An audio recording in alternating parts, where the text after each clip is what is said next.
if I'm not mistaken, you're one of the people on the Judiciary Committee? Is that right? I am. Okay. Yeah. So yeah, and I made these points in the committee. I raised this issue in the question and answer. I pushed folks to change it in this way, and I'm still working with my colleagues to try to get this change. This change, meaning the one around, allowing some sort of window of opportunity for folks with the possession with intent to deliver and manufacture to get into their local court and to say, hey, look, my record should not reflect that me as a criminal, because what I've done is no indication of my likelihood to reoffend, or certainly not my likelihood of being a danger to my community. And I think that folks who have a record with cannabis are going to be largely successful in those kinds of endeavors, except for there are counties in this state where there are still diehard hangers on for prohibition. So I'm curious to the extent you can, either describe it if you can, or name names if you would like to. I'd love to hear that. But within the Judiciary Committee itself, do you find that it's criminal justice reform orientated, as I described these expungement bills would be in that category, I imagine, in terms of legislating criminal justice reform? Is that a breeding ground for criminal justice reform? Would you say, are you working in a group of people that want that and are trying to drive that, or is it the other stakeholders that are opposing it, or that bring a limitation to what's moving along? Yeah, it's a very interesting time for criminal justice reform in Michigan. I say that because internally to the legislature, there's a lot of bipartisan work going on. And I do think that in the broadest possible sense, the answer to your question is yes. I feel like my colleagues, my conservative colleagues, and certainly Senator Chang, who's one of my fellow Democratic colleagues on the committee, are very interested in criminal justice reform. And I found them to be willing and good partners in the conversation. Now, that's not to say that there aren't still large differences between us.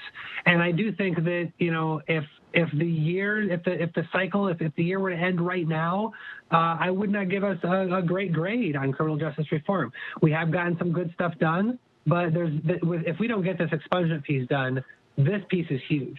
And this is a huge, huge piece that we got to get done. And, we kicked out a committee now, so that's good, but we got to get it off the floor. We got to get it signed by the governor.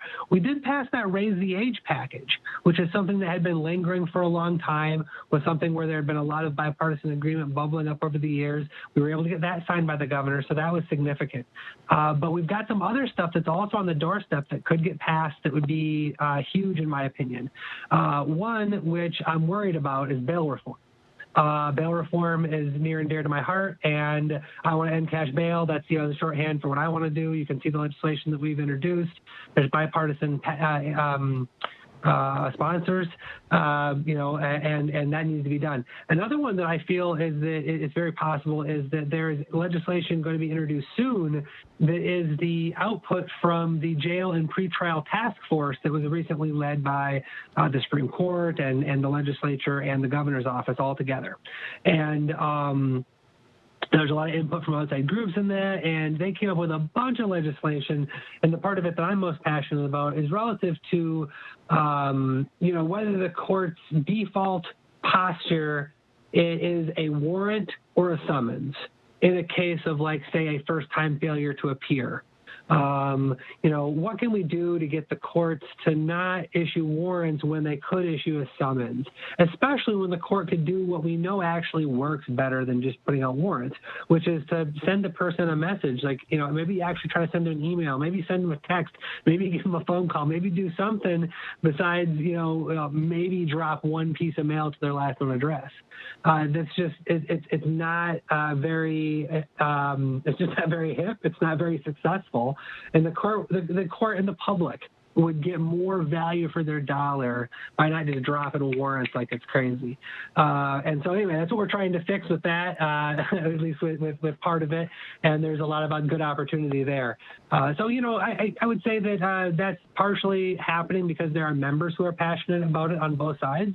And I think it's also happening because there's a lot of outside groups that are pushing it and pushing criminal justice reform forward. That's, of course, there are also groups who are pushing criminal justice reform and pushing back on it. And, I think that one of the reasons why these expungement bills aren't better is because, a lot of the law enforcement groups are still very squeamish about, the conversations that are happening around criminal justice reform or on police reform. All right, I want to jump in on that because that's a topic that's really dear to my heart right now, because you said these law enforcement groups are the ones that are doing this. And I think you were the one that educated me when I was appalled at some other show, and I said, I can't believe the police are so involved in policy making. You're like, come on, they're so involved. They're involved all the time. They're constantly, it happens, And I just want to step back for a second and tell me if I'm not,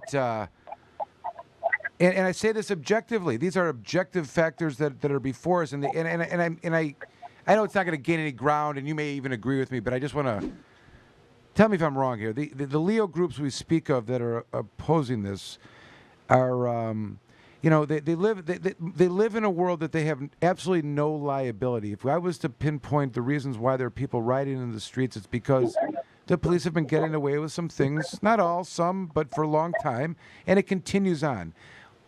Our community knows this from the MMMA.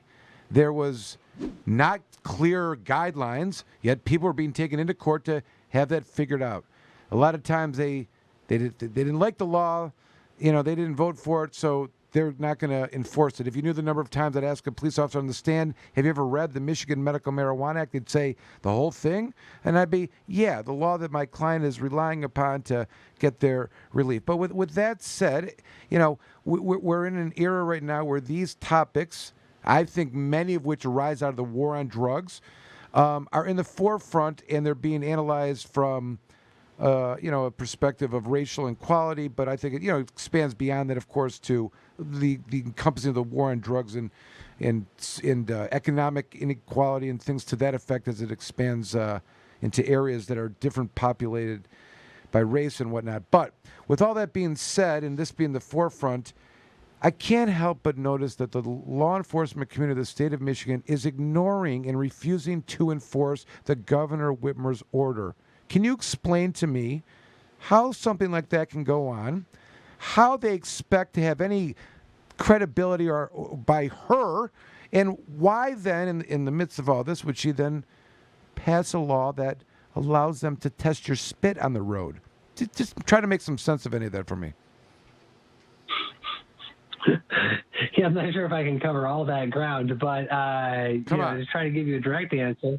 In Michigan, the sheriffs are constitutional officers, and they have certain authority, and also I think that just because of the way the laws are written and the way that the law has practically been enforced forever, there's a certain amount of discretion that police officers have. No.